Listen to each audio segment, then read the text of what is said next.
Malaysia Airlines Flight MH17 was carrying 298 passengers on a routine flight from Amsterdam to Kuala Lumpur.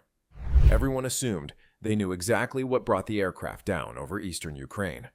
But when investigators finally accessed the black box recordings, the cockpit voices revealed something that contradicted every official report. For years, the world had been told one story. The truth buried in those final moments was completely different. July 17, 2014, began like any other day at Amsterdam's Schiphol Airport. The morning sun glinted off the Boeing 777-200ER as ground crew prepared Malaysia Airlines Flight MH17 for its journey to Kuala Lumpur.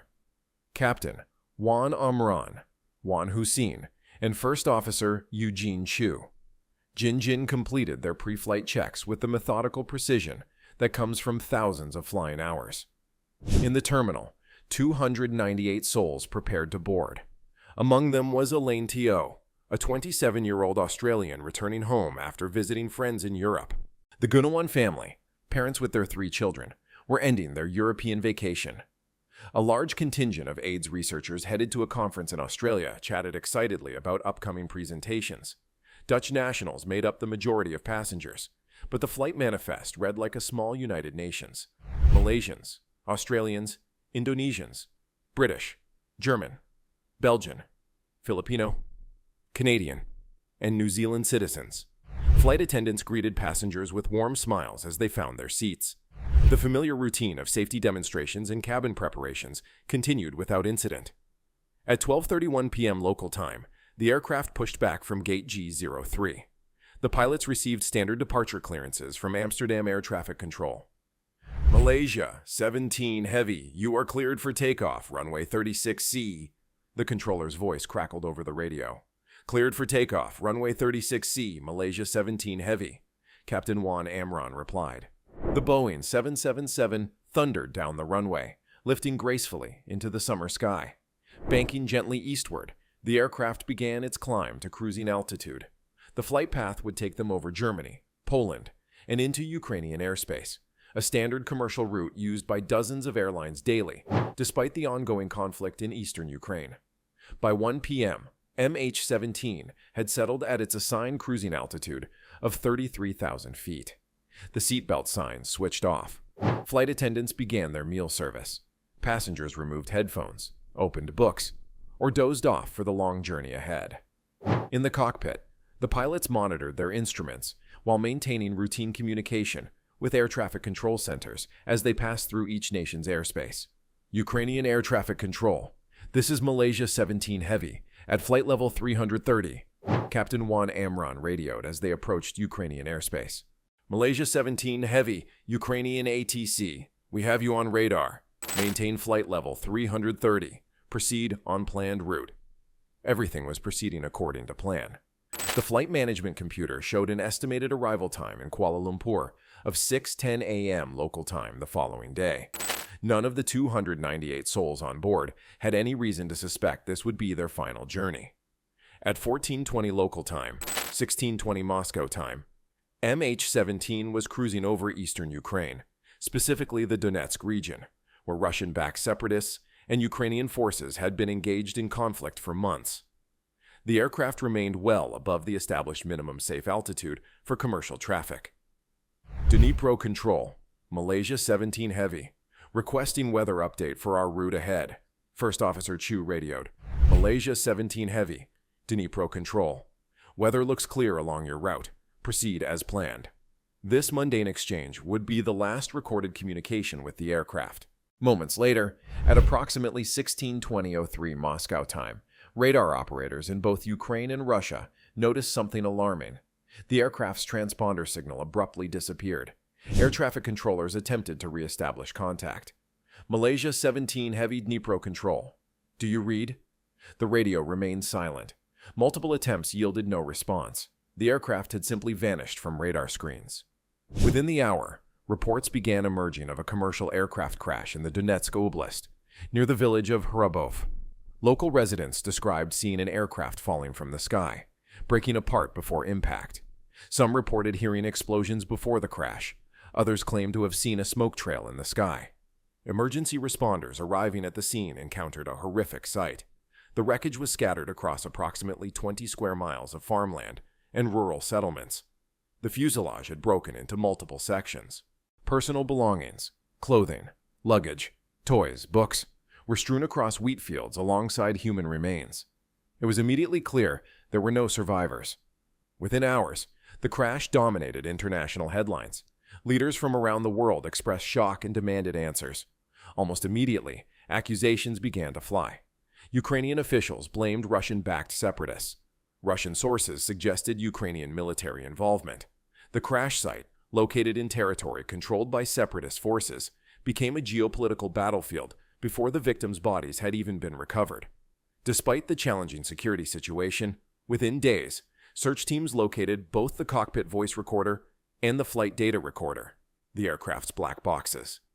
Initially held by separatist forces, they were eventually handed over to Malaysian authorities, who transferred them to the Air Accidents Investigation Branch in the United Kingdom for analysis. These devices, designed to withstand extreme conditions, promised to reveal exactly what happened during those final moments. The world waited for answers, certain that the black boxes would confirm what many already believed, that MH17 had been shot down by a surface-to-air missile. What no one expected was that the data from these devices would tell a very different story, one that powerful interests would work tirelessly to suppress. Within days of the crash, a narrative began to crystallize in international media. Headlines declared with growing certainty that MH17 had been downed by a BUK surface-to-air missile system fired from separatist-controlled territory in eastern Ukraine.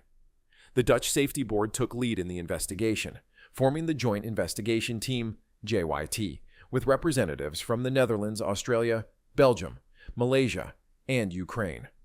On October 13, 2015, the Dutch Safety Board released its initial findings. According to their report, a 9N314M warhead carried by a 9M38 series missile, components of the Russian-made BUK surface-to-air missile system, had detonated outside and above the left side of the aircraft's cockpit. The explosion sent hundreds of high-energy objects into the aircraft, instantly killing the pilots and causing the airplane to break apart in mid-air. 2 years later, in September 2016, the JIT announced that the BUK missile had been transported from Russia on the day of the crash, fired from a farm field near Pervomaisky, and then returned to Russian territory after the attack. The investigation claimed to have identified approximately 100 individuals involved in the transport and deployment of the missile system.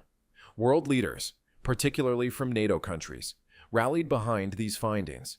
The narrative fit neatly into the existing geopolitical framework: Russian aggression, proxy warfare through separatist forces, and disregard for innocent civilian life. Additional sanctions against Russia followed.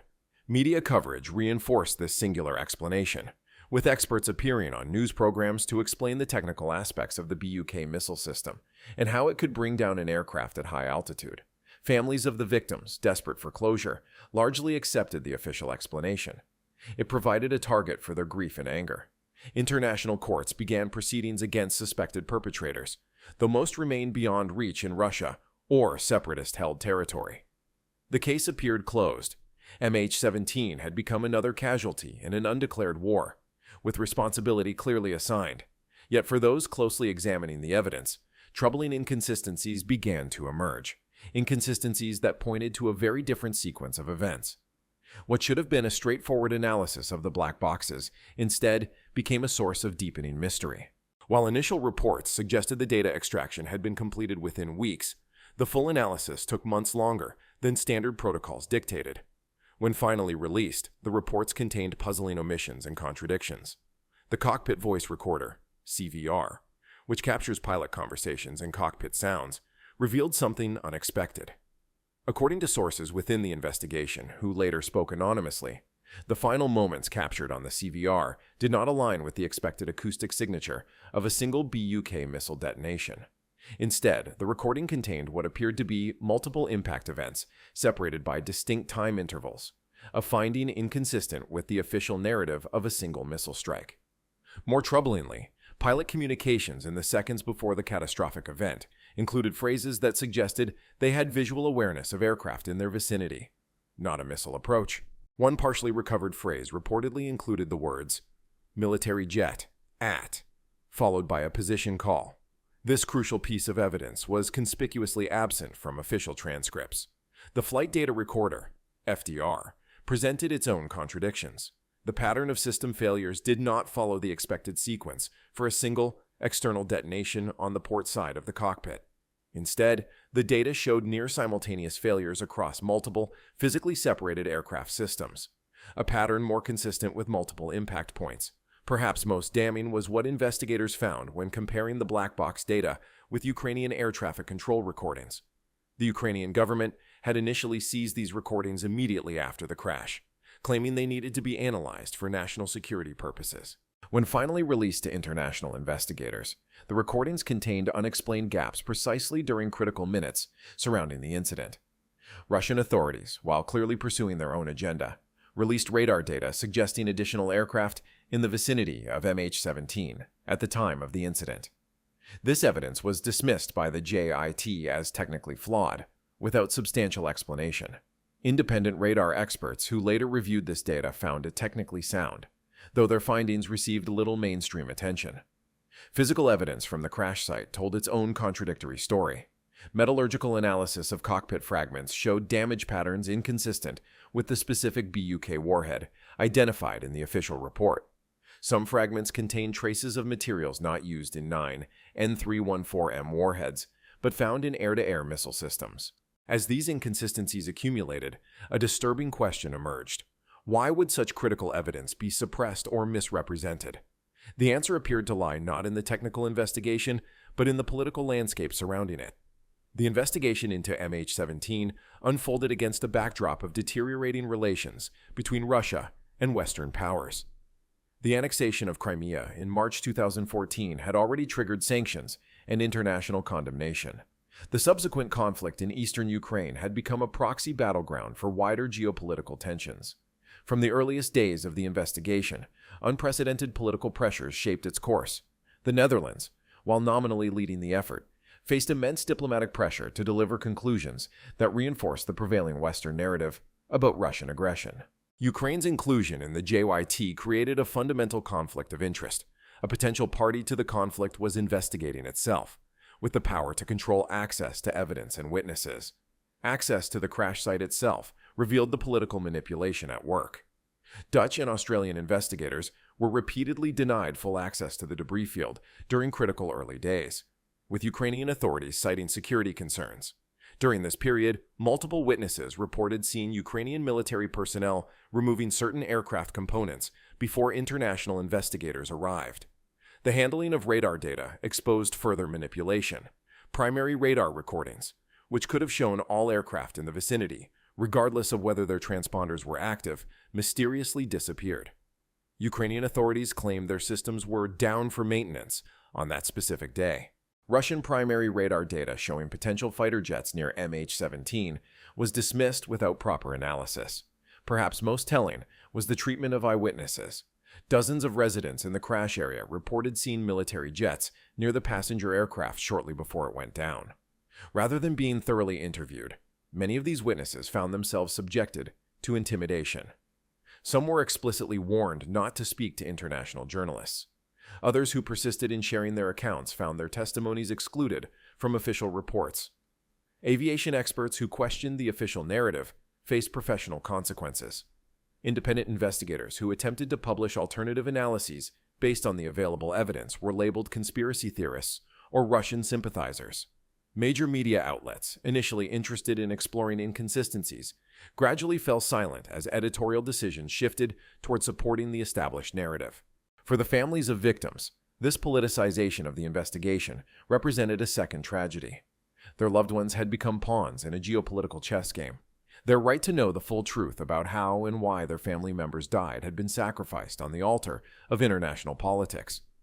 When analyzed without political constraints, the evidence from the black boxes and crash site tells a dramatically different story than the official narrative. Acoustic experts who later analyzed leaked portions of the cockpit recordings identified sound patterns consistent with cannon fire from a military aircraft, followed by the distinctive signature of an air-to-air missile detonation. The cockpit voice recording captured pilots mentioning aircraft in their vicinity approximately 30 seconds before the catastrophic event. This timing aligns precisely with radar data showing unidentified aircraft approaching MH17's position. The official investigation dismissed these radar returns as noise or phantom readings, yet independent radar specialists confirmed they displayed movement patterns consistent with military aircraft.